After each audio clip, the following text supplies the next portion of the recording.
De l'Évangile de Jésus-Christ selon saint Marc. Jésus et ses disciples arrivent à Bethsaïde. On lui amène un aveugle et on le supplie de le toucher. Jésus prit l'aveugle par la main et le conduisit hors du village. Il lui mit de la salive sur les yeux et lui imposa les mains. Il lui demandait : « Est-ce que tu vois quelque chose ?» Ayant ouvert les yeux, l'homme disait : « Je vois les gens.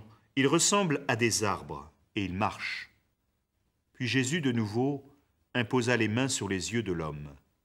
Celui-ci se mit à voir normalement. Il se trouva guéri, et il distinguait tout avec netteté.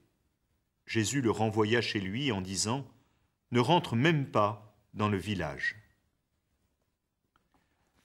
Voilà un récit de guérison d'un aveugle qui, à première lecture, peut nous sembler bien étonnant. Jésus s'y prend à 2 fois pour le guérir. Il lui met de la salive sur les yeux, lui impose les mains et lui demande s'il voit. Mais ce qu'il voit n'est encore qu'imparfait. Il voit les gens qui ressemblent, dit-il, à des arbres, mais qui pourtant marchent. Et c'est alors que Jésus lui impose les mains une 2e fois sur les yeux et que, enfin, il se trouve vraiment guéri et peut tout voir avec netteté.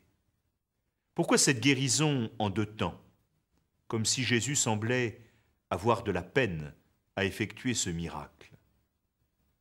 L'explication n'est pas donnée dans le récit lui-même, mais c'est sans doute le contexte qui permet de le mieux comprendre. Jésus vient d'adresser de vifs reproches à ses disciples. Il se lamente de leur incrédulité, de leur difficulté à croire et à comprendre ce qu'il accomplit, ce qui constitue le sens de sa mission. C'est alors que cette guérison, qui semble difficile à opérer, en tout cas progressive en 2 temps, vient manifester la capacité de Jésus à ouvrir les yeux de ceux qui sont empêchés de voir.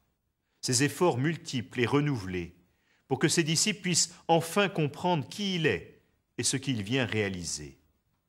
Loin d'être comme une sorte de limitation ou d'échec relatif de son propre pouvoir de guérison, la guérison en 2 temps de l'aveugle vient plutôt manifester l'insistance, la patience, la pédagogie de Jésus qui ne se décourage pas devant l'incrédulité des disciples, mais qui constamment vient les aider à ne pas s'enfermer dans leurs ténèbres et à découvrir ce qui constitue la vraie lumière. Ce qui est décrit là de l'expérience des disciples peut l'être également de notre propre itinéraire dans la foi. Nous savons bien que si notre baptême peut être décrit comme une illumination, il ne constitue pas un geste magique, et que l'accueil du don de Dieu, réel et sans retour, peut être entravé par bien des éléments en nous et autour de nous. Nous sommes un peu comme l'aveugle dans sa première phase de guérison. Les réalités de la foi ne nous sont souvent connues que de façon incomplète ou déformée, comme l'aveugle qui prenait les hommes pour des arbres. Donne-nous, Seigneur, un regard clair, qui nous permette de discerner avec lucidité et vérité ce que tu veux pour nous et ce à quoi tu nous appelles.